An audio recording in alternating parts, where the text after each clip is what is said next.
কল্যাণ হোক, মহারাজ দীর্ঘজীবী হন। এই যজ্ঞের নিয়ম অনুযায়ী ঘোড়াকে ছেড়ে দেওয়া হয় এবং সেই ঘোড়া যেখানে যাবে সেই স্থান রাজার অধীনে আসবে। সগর রাজার ক্ষমতা বৃদ্ধিতে শঙ্কিত দেবরাজ ইন্দ্র ঘোড়াটি চুরি করে কপিল মুনির আশ্রমের পেছনে লুকিয়ে রাখেন। অশ্ব চুরি হয়েছে, ইন্দ্র অশ্ব চুরি করেছে, অশ্বকে ফিরিয়ে আনতেই হবে। সগর রাজা তাঁর 60,000 পুত্রকে ঘোড়া খুঁজতে পাঠান। তারা কপিল মুনির আশ্রমের পেছনে ঘোড়া দেখতে পেয়ে কপিল মুনিকে চোর অপবাদ দিয়ে ধ্যান ভগ্ন করান। তুমি চুরি করেছো। ক্রুদ্ধ কপিল মুনির কোপনলে সগর রাজার 60,000 পুত্র ভস্মীভূত হয়ে যায়। তোরা আমায় অপবাদ দিলি, ভস্য হয়ে যা। সগর রাজার পুত্রদের আত্মার শান্তির জন্য নমস্কার বন্ধুরা, এই মুহূর্তে আমি দাঁড়িয়ে আছি আমি কাকদ্বীপ স্টেশন। আজকের মতন অন্য দিনের মতন নয়, এটা যেন বিশ্বাসের, কিন্তু স্টেশন জুড়ে মানুষের ঢল। সবাই একটাই পথে, কারো হাতে ব্যাগ, কারো কাঁধে কম্বল। ট্রেন থেকে নেমে বোঝা যায় আজকের যাত্রাটা একটু আলাদা। আর ভক্তদের চোখে এক রাশ, এই রাস্তা থেকেই শুরু। সবাই গঙ্গাসাগর মেলার এক দিকটাই দেখায়, কিন্তু আজ আমি তোমাদের ঘুরিয়ে দেখাবো কাকদ্বীপ প্রান্ত থেকে গঙ্গাসাগর মেলার এমন একটা দিক যেটা খুব কম মানুষই দেখে। ভিডিওটি শেষ পর্যন্ত দেখবেন, কারণ শেষের দিকটা খুব সুন্দর। দেখুন কত মানুষ এসেছে, সবাই আনন্দে মেতে উঠেছে। ছোট ছোট পরিবার, বন্ধু আর অনেক ভক্তরা চা করছে। আমরা এখন রয়েছি কাকদ্বীপ 8 নাম্বার লট।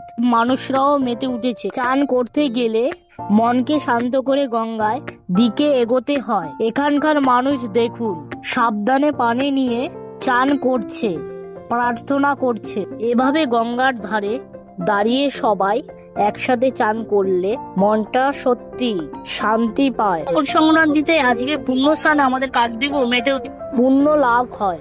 আসর আনন্দ, ভোরের আলো, গঙ্গার জল, পাখির ডাক, সব মিলিয়ে এক অসাধারণ দৃশ্য।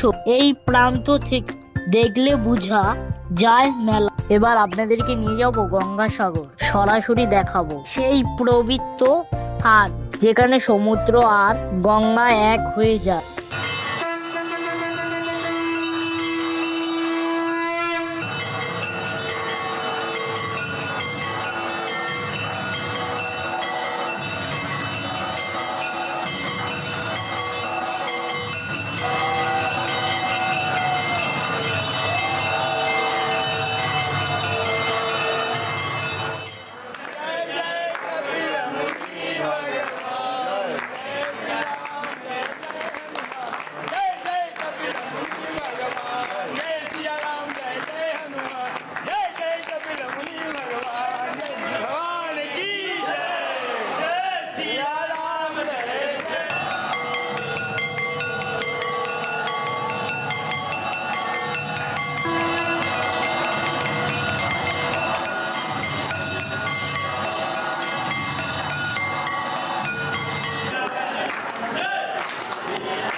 সন্ন্যাসী, সাধু, সাধারণ মানুষ সকলে একই সাথে ভক্তি আর বিশ্বাসের বন্ধনে বাঁধা।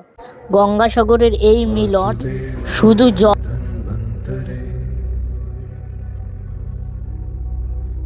अमृत कलश हस्त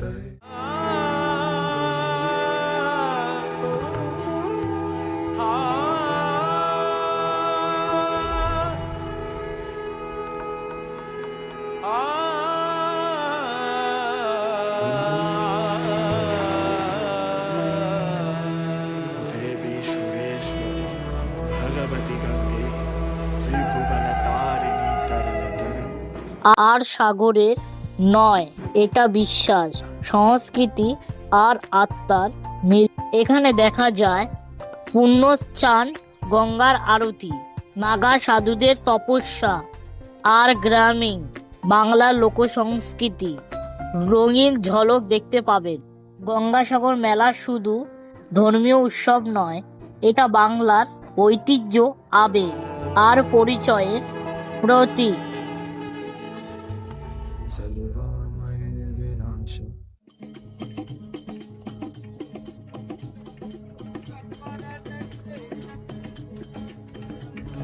ভিডিওটা ভালো লাগলে লাইক করুন, নতুন ব্লগ পেতে সাবস্ক্রাইব করুন। সবাই ভালো থাকবেন।